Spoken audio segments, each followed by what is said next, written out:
Bom, e para nos ajudar nesse entendimento, nós recebemos hoje, mais uma vez aqui no Bom Dia Agronegócio, Roberto Carlos Rafael, diretor da Germinar Corretora. Roberto, é sempre um grande prazer recebê-lo por aqui. Bom dia, seja bem-vindo. Olá, Carla. Bom dia. É um prazer também imenso estar com vocês. Ficamos sempre à disposição, viu? Muito obrigada, nós também por aqui. Roberto, antes da gente falar do milho, te preocupa essa declaração de Donald Trump? Vamos tarifar os países do BRICS em 100%, caso eles queiram não usar mais o poderoso dólar americano. O que isso quer dizer, Roberto?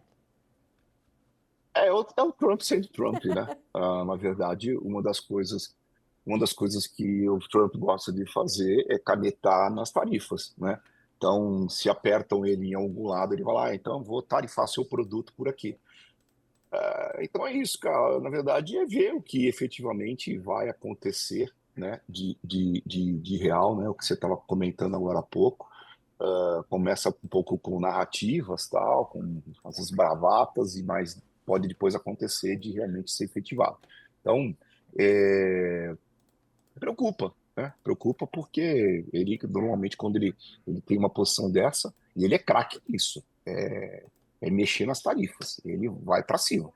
E tem peso, né? Imagina você ficar praticamente fora de uma economia como os Estados Unidos. Então, é para ficar atento. Mas eu acho que, por enquanto, ainda está bem morno isso aí, e não acredito que, porque aí também vai se estender um problema com a Rússia, que ele, a princípio, parece ter uma relação um pouco mais tranquila, né? Vamos ver os próximos passos, né? Sem dúvida. É algo que a gente vai ter que, como eu acabei de dizer, né, monitorar com olhos muito atentos.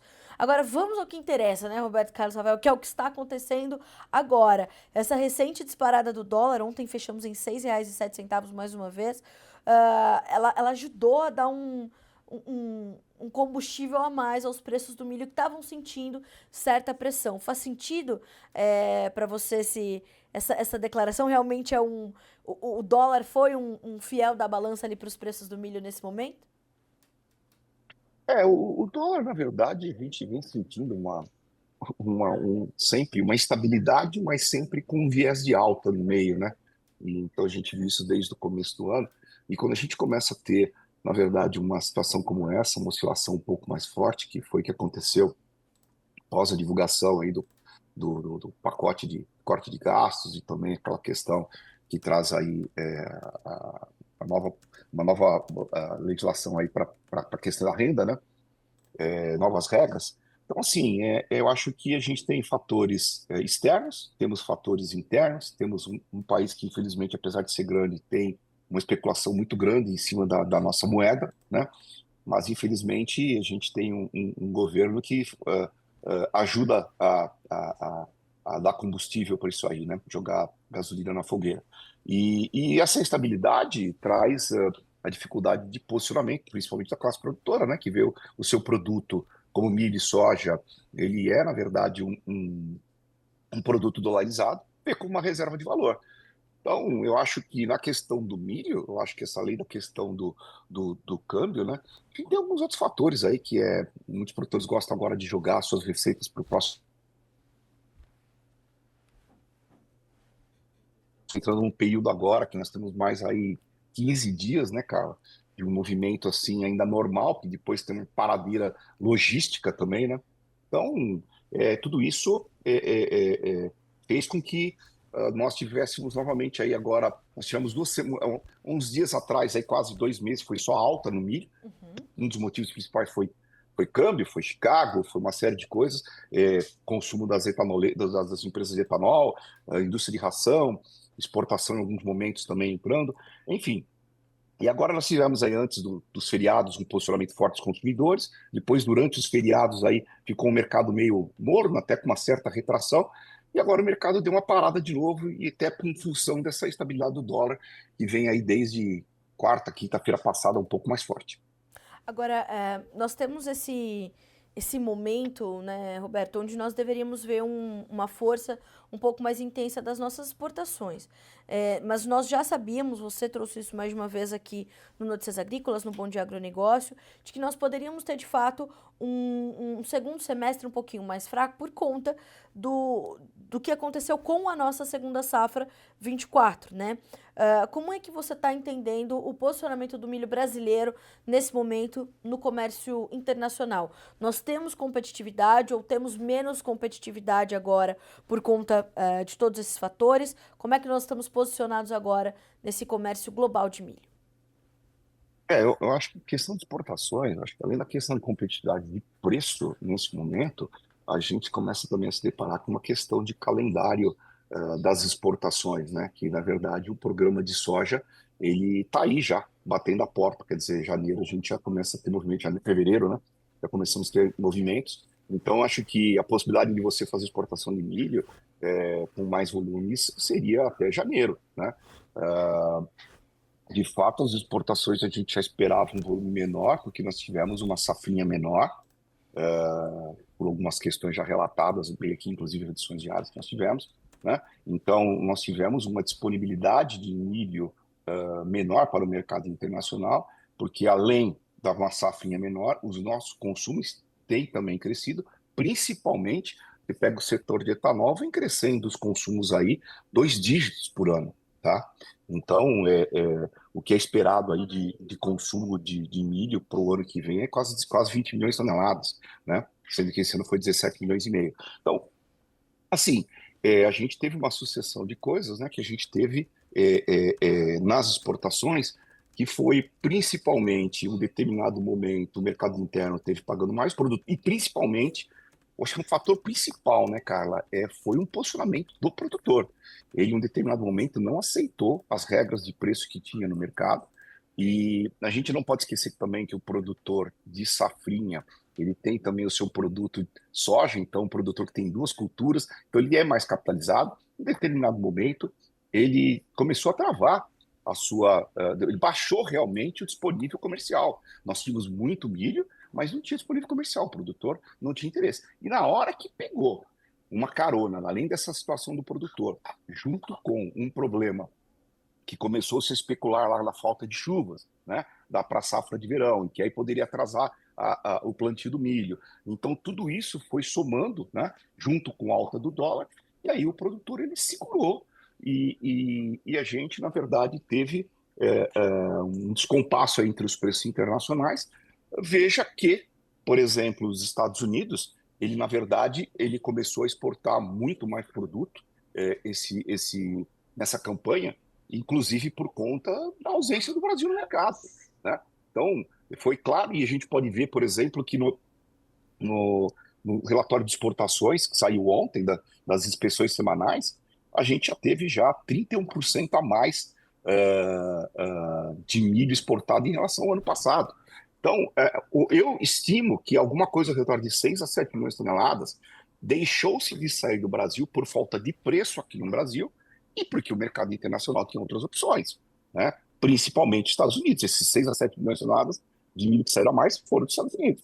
Então foi isso, Carla. Na verdade, foi uma combinação de fatos que fez com que as exportações ficassem aquém até talvez das expectativas iniciais, mas a gente já esperava uma exportação menor, né? Nós trabalhamos aqui com uma exportação de 38 milhões de toneladas para esse ano agrícola. A gente, se for considerar o que foi já exportado até novembro, esses números saem agora, dia 5, a consolidação das exportações brasileiras, mas eu acho que vai totalizar aí até novembro 31 milhões e meio de toneladas. Você tem mais 3 milhões e meio de line-up, dá 34,5.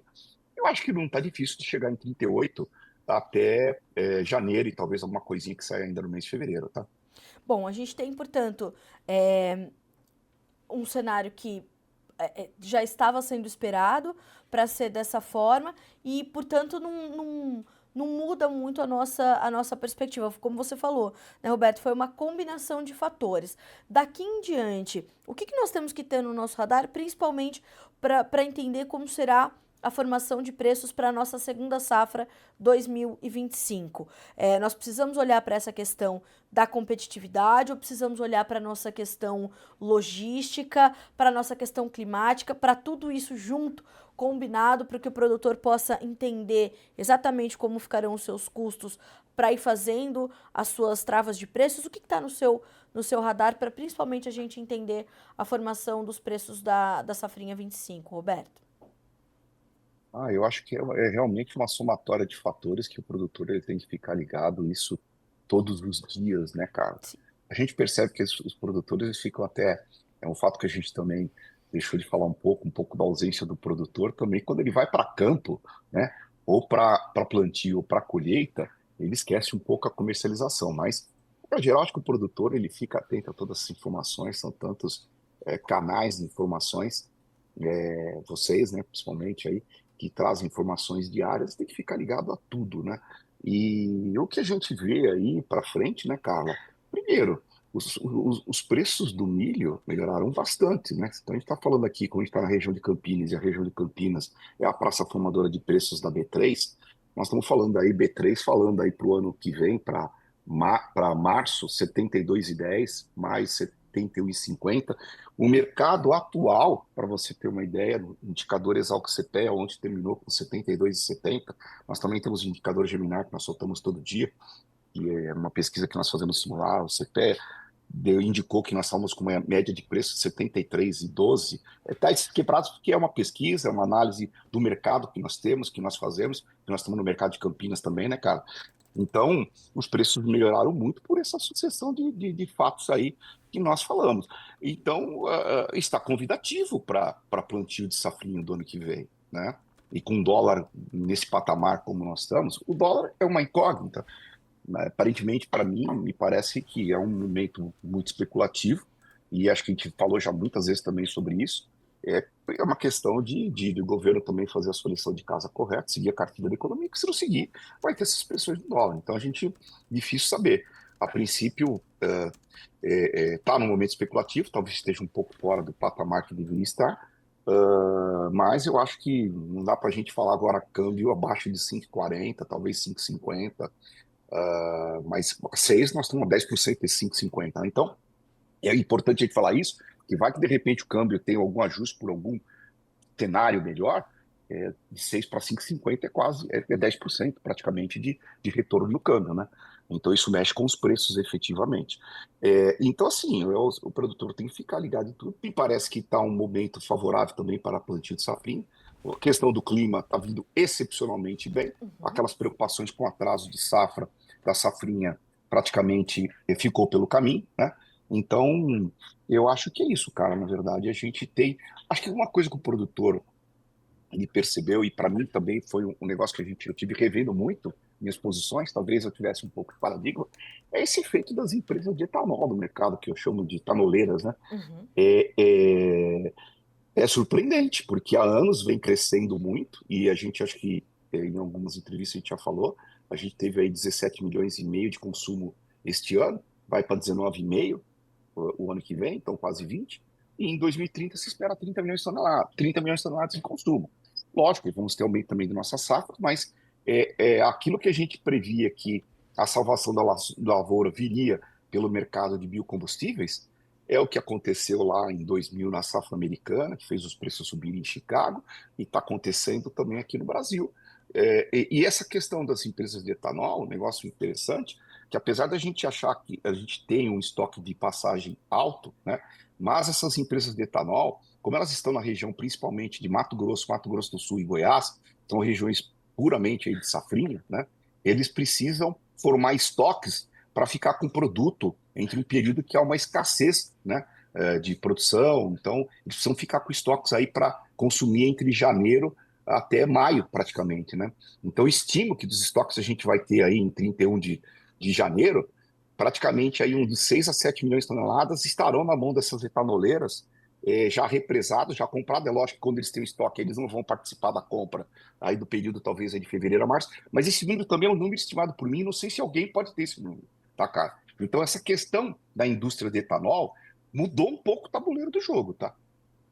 Então, o Isso produtor também está atento a isso aí. Foi um dos destaques desse ano de 2024, vencendo desses últimos anos essa demanda crescente para milho por etanol aqui no Brasil, né, Roberto? Isso, inclusive, ajudou a trazer um certo equilíbrio para o mercado de milho que há muito tempo não se via, não é isso? Sim. Nessa ausência do mercado de exportação, nós tivemos aí uma presença muito forte em alguns momentos que a gente via, poxa, onde é que tá segurando o preço do milho? Era exatamente o mercado de etanol. Lógico que nós estamos tendo também um bom ano para as empresas de aves, suínos, bovinos, né? Mas a gente não pode deixar de ressaltar essa pujança do mercado de etanol, que o ano que vem já vai representar, em termos de consumo de milho, do consumo do Brasil, vai representar algo ao redor de 22% do consumo do Brasil, né? Para quem há 15 anos atrás não tinha nada, praticamente, né, de consumo nesse setor, é extremamente significativo. E veio para ajudar e vai continuar ajudando. Então, realmente, esse setor, em alguns momentos, ele fez a diferença, onde eles estavam muito presentes no mercado, porque é aquilo que eu citei, né, Carla? A impressão que nós temos é que eles estão no mercado, principalmente aí durante a colheita, um pouco depois da colheita da safrinha. Em alguns momentos, eles estão comprando, além do consumo que eles estão tendo naquele momento, estão formando inventário para a passagem da entre-safra, né? Então, esse é um fator também importante, né? Que também eu acho que para os demais setores também é algo que deve estar sendo pensado. Eu acho que a gente está passando por um momento em que as necessidades de informação de estoque vão ser maiores. Lógico que nós somos um país complicado, porque temos taxas de juros altíssimas, né? É ruim para uma indústria que tem que manter um estoque alto, e também às vezes o produtor também tem que pensar nisso, porque às vezes, é lógico que ele especula às vezes, um pouco na questão de preço, mas às vezes ele pode ter uma oportunidade muito boa de preço ao longo da safra ou em algum momento, e deixar depois também um dinheiro no mercado financeiro, que às vezes com juros aí de 14% ao ano que a gente caminha para isso, você imagina que faz uma diferença grande. Então, assim, é um fator novo esse setor, e que nós estamos aprendendo a lidar com isso. Nós temos um momento melhor também da demanda interna, não só no setor de etanol, Roberto, mas nós temos uma demanda interna mais fortalecida também ali no setor de rações, de proteínas animais, essa alta fortíssima na pecuária brasileira, na arroba do boi gordo, o que vai puxar a alta do bezerro, do boi magro, enfim. Isso também trouxe um combustível a mais para os preços do milho recentemente? Olha, eu acho que o setor de bovinocultura ele tem um consumo bom no Brasil, mas ele fica atrás aí desses setores, né? Inclusive de etanol, né? Mas assim, a parte de aves e suínos está muito forte, né, cara? E ao longo dos anos aí a gente viu, se a gente pegar aí coisa de 25 anos atrás, o consumo de carne de frango no Brasil era abaixo de 20 quilos por habitante. E hoje deve estar beirando 50, acima de 45, eu tenho quase certeza que é. Né? Era 40, a última vez que eu vi, acho que era 44, 40, 43, alguma coisa assim. Então, assim, são setores que têm crescido. E a minha impressão, inclusive, a gente, na questão de sazonalidade, a gente tem um peso muito forte na sazonalidade quando entra as exportações, né? Que seria a partir aí de julho até janeiro, vai, no consumo global de milho a nível de Brasil, não, mas no consumo para a indústria, para o mercado interno, a gente tem talvez aí no mês de dezembro uma diminuição um pouquinho, porque você tem aquelas aves de final de ano tal, e tem um consumo um pouco Uhum. maior, mas se você for ver, para mim, eu trabalho até com para mim, na minha cabeça, é um consumo flat ao longo do ano, sabe? O que é muito bom, né? Porque a gente tem mercados muito fortes, né? Tanto no consumo interno como na exportação desse setor de aves. De aves, não, desculpa, de carnes. Isso é muito. É importante a gente trazer esse ponto, porque nós temos visto ali, né, alguns mercados se destacando esse ano. Então, entre eles está o mercado de boi gordo, que vai puxar também as outras proteínas, e tem essa relação. Então, precisamos entender qual o papel do milho nesse momento todo. Roberto, para a gente caminhando para concluir a nossa conversa dessa terça-feira, nós estamos falando de que momento para o produtor brasileiro quando a gente pensa em margens. Nós sabemos que são margens um pouco mais apertadas do que a dos últimos anos. Os últimos anos foram anos fora da curva, né, Roberto? Como é que nós estamos entendendo a margem dos produtores de milho nesse momento no Brasil, pensando quem está fazendo safra de verão agora, quem vai fazer segunda safra, quem está terminando de comercializar as suas últimas safras? Que momento é esse para o produtor brasileiro se a gente pensa nos preços que estão sendo praticados agora no Brasil e as margens que eles estão conseguindo capturar? Olha, Carla, na verdade a gente tem, acho que o produtor acho que já faz isso, mas acredito às vezes que quando você tem uma margem um pouco maior, existe uma certa flexibilização, ou uma certa acomodação, e aí fica um pouco mais, pode às vezes aceitar um aumento de custo nos seus insumos, né, nos custos de produção seu, mas eu acho que, menos como esse, o produtor, principalmente como nós vimos no mercado de milho, né, soja também, porque os preços caíram em relação ao que foi anos anteriores, mas ainda tem uma margem positiva, eu diria que ter uma boa gestão de custos, né? Em primeiro lugar, apertar o que puder para que esses custos não escapem e, é lógico, dentro do que ele pode, tem coisas que estão atreladas ao dólar, então fica difícil, mas eu acho que tem que ter um momento de aperto. Eu acho que já é comum no setor, mas em épocas mais difíceis, para o milho, como foi este ano, tem que ser mais ainda, né? Na questão de fazer os negócios, o produtor ele tem que primeiro, saber o seu custo de produção e ir se posicionando, seja no mercado físico, né? No mercado do dia a dia, com uma entrega no spot, ou no mercado a termo, uma entrega futura. Você vê, a gente já tem negócios sendo feitos para safrinha do ano que vem. Já chegamos a ter preços para a safrinha do ano que vem na faixa de 73, 74, agora está um pouco mais baixo, né? Uma faixa de 70. Então, eu acho que tem que ir aproveitando esses momentos e tentar fazer a média, né, cara? Que sempre acho que porque é difícil você às vezes falar assim, puta, eu vou acertar na perna esquerda da mosca, né? É Exato. difícil, pode dar uma sorte, né? Mas também pode, num determinado momento, ficar esperando a perna esquerda, ela não vir, você não vai acertar nem na mosca, né?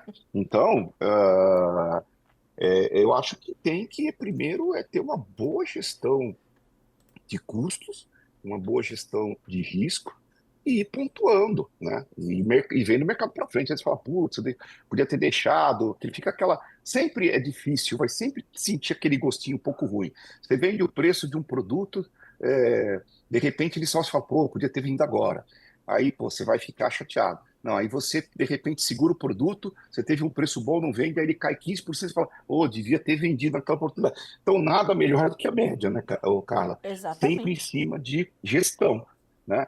Olhando seus custos de produção e ir, na verdade, pontuando a cada momento do mercado. O mercado, como a gente vê, o Brasil, pô, tem 3 safras, né? Então, todo momento você pode estar tendo colheita, então pode ter uma pressão no preço, você tem colheita aqui no hemisfério sul, colheita no hemisfério norte, tudo isso, aí você tem questão de câmbio, outros produtos, cenário geopolítico, mercado, problemas de política interna, ou seja, é difícil você ir lá e falar, puta, vamos esse ano aqui, ou qualquer um especialista falar assim, eu acerto sempre na perna esquerda da moça. Não, eu acho que a gente tem que ficar fazendo as leituras diárias e ir se posicionando.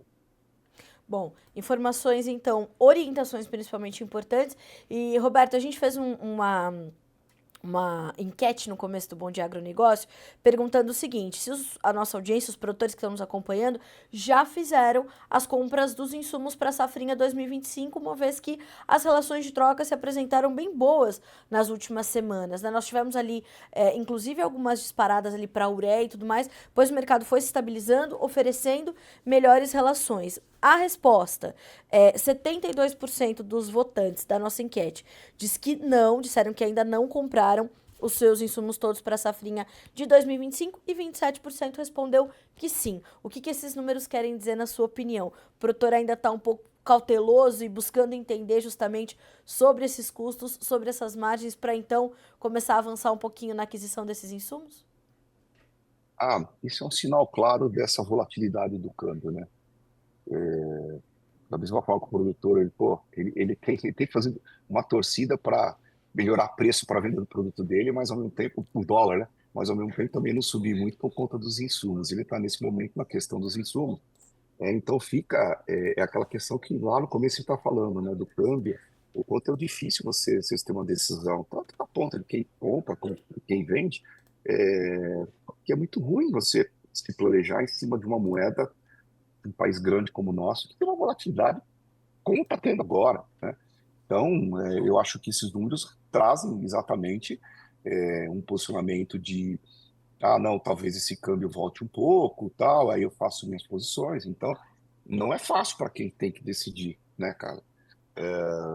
Mas eu acho que se explica por conta disso. Essa, essa questão do câmbio deixa um pouco todo mundo meio apreensivo do que fazer, onde se posicionar, que momento se posicionar.